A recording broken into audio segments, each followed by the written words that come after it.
Yes, hello again, welcome back to Classic Dirt Bike TV, and we've just about enough time for one more upload before we head out to our first outdoor race event of 2024, which of course will be the Scottish Classic Round 1 event that's to be held at Finhaven in Forfar this weekend. And don't forget, you can see all of the bikes from around the paddock, and of course all of the racing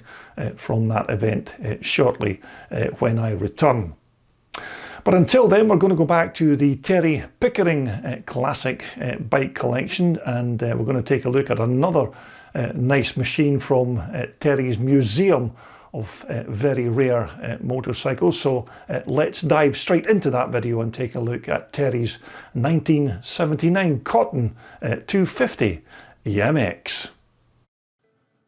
Okay, I'm pretty sure that you're all already familiar with some of the other classic bikes that we've featured from Terry Pickering's off-road motorcycle collection. And this bike here that we're looking at is the latest addition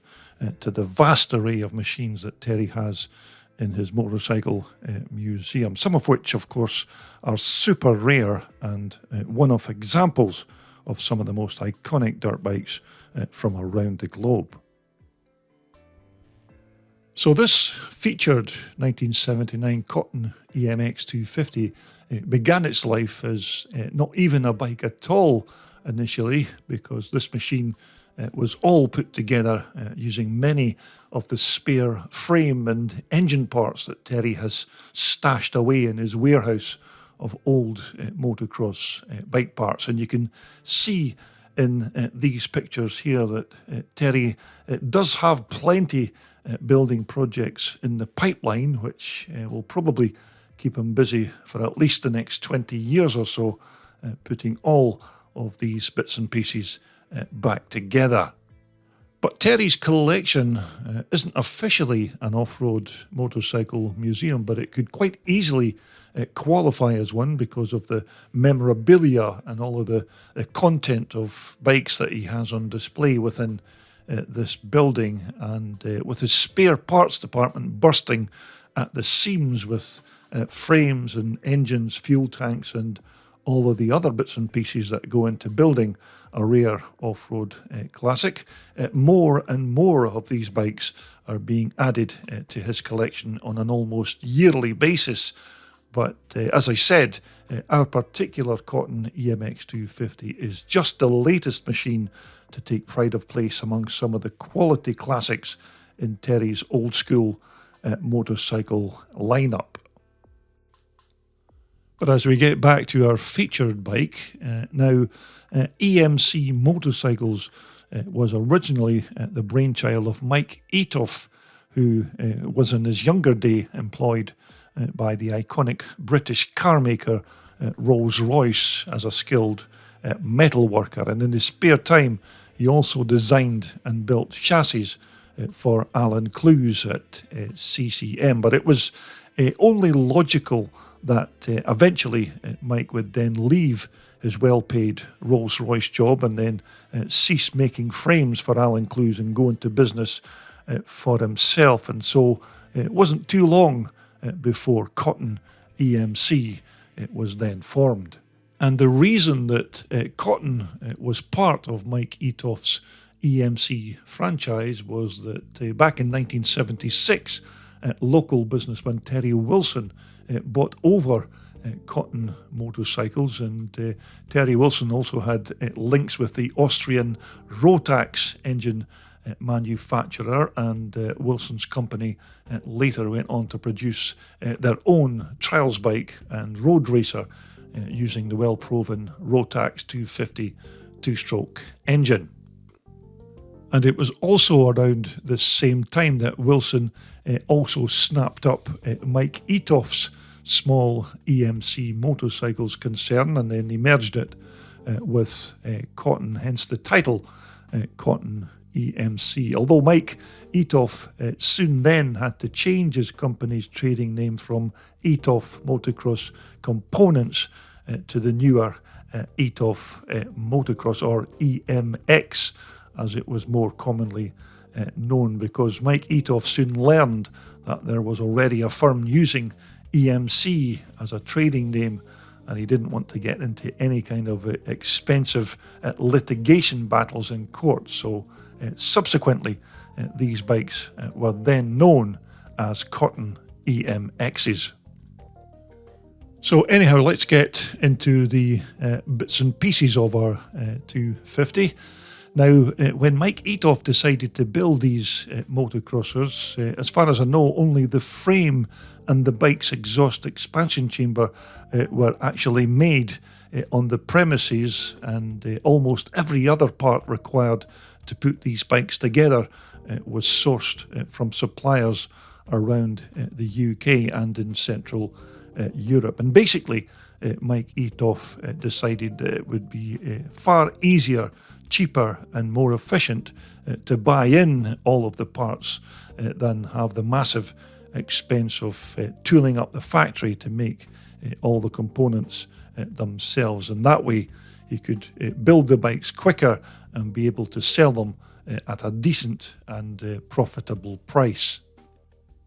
So this particular chassis here is made from light gauge tubular steel, and of course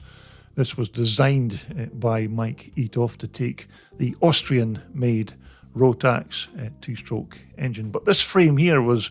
very well made and super strong, and let's face it, if you had years of practice designing and building frames to take those big heavy four-stroke BSA B50 engines that he designed for CCM, then these much lighter two-stroke 250 chassis would just be a walk in the park for a man such as Mike Etoff. But as I said, these chassis here are one of the few parts that were actually made on the Cotton EMX workshop floor. And also here at the back of the bike, this nicely constructed swing arm was yet another one of the very rare parts that were also made alongside the bike's chassis.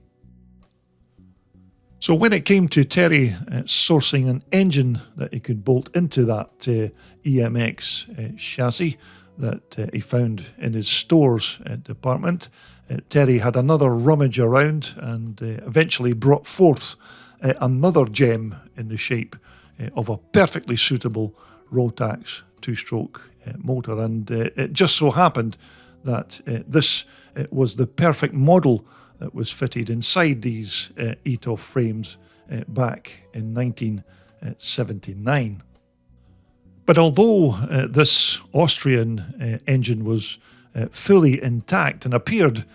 to be complete, it certainly looked like it had seen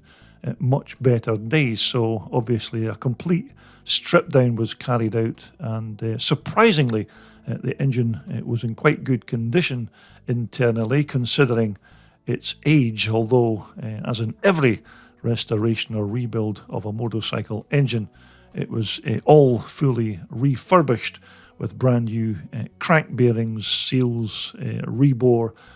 piston and rings, and all of the other associated gaskets and other internals like brand new clutch plates, etc., to eventually make this Rotax two-stroke power plant tip-top and ready to take to the track once again. Now, of course, this particular Rotax engine has this unique rotary disc valve induction system whereby a rotating fibre disc on the end of the crankshaft rotates past a small opening in the crankcase where suction is then created with the help of transfer ports and the movement of the piston, and then the pre-mixed fuel is then simply sucked into the cylinder to be burned. But it was a tried and tested system, and it worked very well in practice, and by all accounts it was quite reliable as well. But to feed that premixed fuel into the Rotax engine, it was a Bing 84 carburetor that had the job of supplying the gas to the rotary disc valve. And to filter the air, it was a foam type filter housed inside this plastic airbox, which was usually accessed from underneath the bike seat, and when it got dirty and all bunged up, then it was usually just a case of washing the filter in petrol or some other kind of solvent to remove the dirty contents, and then dry it and re-oil it before putting it back into its plastic housing. But again, this plastic airbox was another part that Terry had among his concoction of motorcycle spares, and this airbox here was all refurbished to make it look like new once again. But certainly these two-stroke Rotaxes were super reliable engines that were almost perfect for use as an off-road motorcycle power plant, mainly because they were very light, having magnesium casings, and they did develop quite good power from what was a pretty compact little motor. And although this engine here has Bombardier stamped on the casing, it's still essentially a Rotax engine, because Bombardier bought out Rotax back in 1970. Now, most of these Rotax two-strokers were usually fitted with Bosch CDI electronic ignition systems, and these smoker motors were also used to very good effect on many of the other Bombardier Can-Am bikes of the 1970s and 80s, which also includes these British-built Cotton EMXs, and it's probably because of their power and reliability that Mike Etoff chose these engines to power his British-built EMX scramblers. But moving on to the motor's exhaust expansion chamber, which was only one of two components that were actually made on the EMX premises in 1979, with the other part, as I said, being the bike's chassis. But this expansion chamber was constructed using a very unique process and totally unlike the normal procedure that's usually associated with making a two-stroke racing exhaust. But essentially, the process begins by first cutting out several flat shapes of steel, which are then welded together down the middle to form a seam, and with one end then blanked off, hydraulic fluid is then injected into the other end under pressure until the desired expansion chamber cone shape is then achieved. But apparently it was a very unique construction process and completely different from your average exhaust making procedure that's found on many of the other bikes. And whether this construction idea here was a Mike Etoff inspired process, I don't actually know, but it was certainly radically different, that's for sure. And again, this rear tailpipe is the real deal from 1979, and it's a light gauge steel item with that removable end cap there, so that you can take out all of the old silencer packing and then replace it with brand new material. But it's still great to come across one of these old 79 Cotton EMXs that still have their original expansion chamber and tailpipe intact. Now, on the 250 Rotax's transmission side, it was an oil-cooled wet multi-plate clutch on this engine, which was mated to a 5-speed close ratio gearbox. Now, the clutch, of course, was cable operated, and both the clutch and the gearbox on this two-stroke engine was very strong and generally quite reliable. And up here at the front of our EMX, these triple clamps and their associated forks were more of the parts that were bought in by Mike Etoff to build these bikes. And these suspension units here are the hugely popular Italian Marzoccis, which were widely used on many different makes and models of bikes in the 1970s and 1980s. But with regards making adjustments and some tuning, there was virtually no way of making many changes to the rebound and damping on these old Maruzukis, although you can certainly make them a bit harder or softer by adding or removing air through those Schrader valves at the top of each fork leg, or you could even experiment with different weights of oil or use softer or stronger internal springs until you got that feel that suited you best. But at the end of the day, this was basically the suspension technology of its time, and there wasn't an awful lot that you could do to improve on it or make it perform any better. So originally, and back in '79, these 250 EMXs did come from Mike Etoff's factory with a pair of remote reservoir twin shocks here on the back, and there always seems to be a bit of a debate about which kind of make and model of suspensions were fitted to these EMXs on a particular model year, and some people say they were Italian Corti Corsos, while others tend to opt for them being British-made Girlings. But these items that are fitted here on Terry's Cotton do look like they could be a pair of older Öhlins units, although Terry never actually mentioned to me which particular make these were. Although when you take a look at both of these suspension units, they certainly look very similar to the stock 79 parts that EMX had on these bikes back in the day, and although these were still remote shocks with those gas and oil reservoirs, adjustment was still very limited. And again, both of the alloy wheels on Terry's bike are the original Acront rims, and these of course were treated to a brand new set of heavy duty spokes which were laced onto the original 1979 hubs. But I'm pretty sure that it would have been a pair of Dunlop tyres on these rims also for that year, but Terry seems to have fitted period replacements instead, which will once again be every bit as good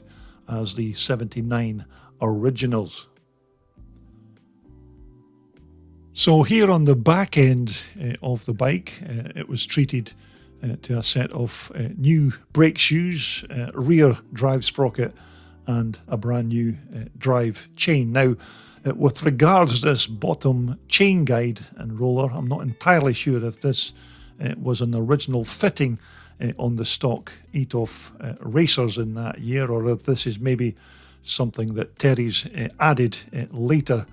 to the bike himself. But it certainly looks purposeful and sturdy nonetheless. But without doubt, both the rear and this front brake here were good enough stoppers for 1979, because this 252 stroke EMX wasn't exactly a heavy bike, even with a full fuel load on. So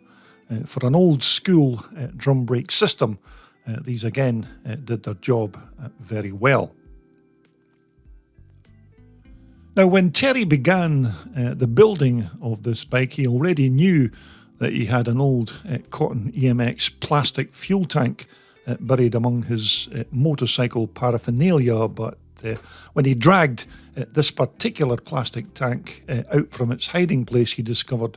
that it had a split along its seam. But thankfully, Terry had a friend called Keith Ree, who was an expert in these kind of motorcycle plastics repair and renovation. So Keith worked his magic and made this tank as good as new once again, which was perfect for Terry, because these EMX fuel tanks aren't exactly freely available in this modern day. Now, naturally, this tank would have had some black EMX graphics or stickers on both sides in 1979, but at the time I took these pictures, Terry was awaiting delivery of a set of new tank decals through the post, which, as you can see, hadn't arrived by the time the pictures were taken. But I do know that these have now been added to the finished bike. But just one other interesting feature around the bike's fuel tank. Now, these EMX plastic fuel cells never actually had a conventional fuel tap to turn on and off the premix gas supply. They simply used this very simple little clip where you just pinched it closed to stop the supply and then unclip it to let the fuel flow to the carburetor. But yet another very simple solution by Mike Etoff, which was both practical and cheap as chips to produce. And again, the 1979 Cotton EMX's seat is the genuine article from that year, but this of course was given a full refurbishment, but it still used the original seat base and its foam padding. But as with all motorcycle restorations, it was treated to a brand new seat cover because the original old one was full of holes and had certainly seen better days. But once again, this seat did have plenty padding and was super comfortable. But you may remember that I mentioned earlier that back in 1979, Mike Etoff had all of the plastic parts for this bike made locally in Birmingham, and these side panels here are still the original parts, although Terry did tell me that when he found these plastic parts in his old stash of motorcycle spares, they were quite damaged and faded. But Terry's plastic wizard, Keith Ree, again cast his spell over the old originals and brought them back to almost as good as brand new condition once again.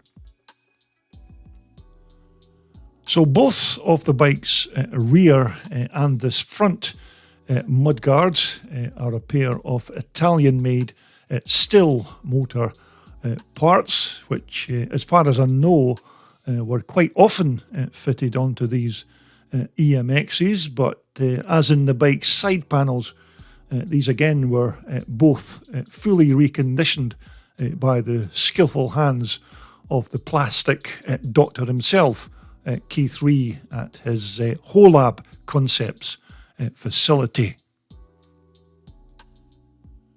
But as we make our way onto the controls department, the bike, as you can see, still has its 1979 handlebars with that crossbar there welded across it, which is usually a sign that these are the correct bars for this bike's particular year, as most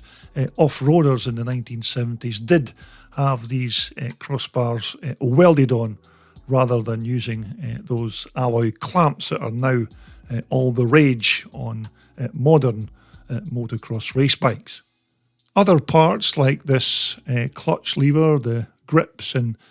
cables are, as you'd expect, brand new replacements, but also period correct for the bike's year of manufacture, because you're not likely to come across stock original consumable parts like these after 45 years on the track. But this gasser throttle assembly is exactly what would have been used on these Mike Etoff racers way back in '79. But I have to say that overall these Cotton EMXs were very good bikes for their time, because as I said, they did have a well-designed and constructed steel tubular chassis, and of course that superb rotary disc valve induction Rotax two-stroke motor. And it was the combination of the chassis and the Rotax engine that made this bike very flickable to throw around a racetrack. But there were also a few British riders, including one legend called Pete Mathia, who rode these Cotton EMXs to great success in the late 1970s. And in this picture here, you can see Pete pictured beside his old Cotton EMX works bike that he raced in the 1979 British Motocross Championship in that year. And naturally, this bike here has been completely restored when I managed to grab these pictures with Pete and his old bike at the Telford show in 2022. Nevertheless, it's said that in 1979, Mike Etoff's relatively small Cotton EMX franchise was turning out around 10 bikes per week using parts that were shipped in from all over Europe, although this was also about the same time that the big four companies of Honda, Suzuki, Yamaha and Kawasaki were flooding the off-road market with cheaper, faster and high volume of race bikes, and smaller concerns like Mike Etoff's EMXs had absolutely no chance of competing against them with regards price and the quality and thousands of units that were being shipped into the UK at that time. But it's also said that Cotton EMX closed its doors around 1980 for whatever reason. I don't actually know, but my guess is that it was more than likely the knockback from that Japanese invasion of bikes during the 1970s that were just simply pushing these smaller manufacturers to breaking point. But during EMX's relatively short manufacturing lifespan, it's also said that Mike Etoff built 6 of these EMXs with CZ engines in the chassis. And this one here is a bike that I filmed at the Scottish Motorcycle Show, and at that time it belonged to classic bike collector Ian Ridley. But they do say that including this example seen here, only 1 or possibly even 2 of these bikes now survive out of the 6 that were originally made. So these CZ powered EMXs, or EMCs as they were called at that time, are certainly a very rare bike indeed. But Terry's certainly done a fine job of resurrecting this long lost classic, and it's actually quite amazing that he had all of the parts that he needed to build this bike in the first place among his mountain of motorcycle spare parts. But this is yet another British rarity that will take pride of place among the rest of Terry's historical lineup of old school motorcycle classics. So there you have it, another nice classic there from Terry Pickering's private motorcycle collection, a lovely 1979 Cotton EMX 250. But of course we will be taking a look at more of Terry's examples in the forthcoming weeks and months here on my CDB TV channel. But as I said, the next event that we will be attending will be the Scottish Classic Round 1 meeting, which is to be held at Forfar this weekend, and you can see all of the bikes from the paddock and of course all of the racing from that event soon after. So make sure that you either subscribe or return to my channel to take a look at that. But for the time being, thanks once again for taking the time to tune in to my YouTube channel. So until the next time, it's goodbye for now.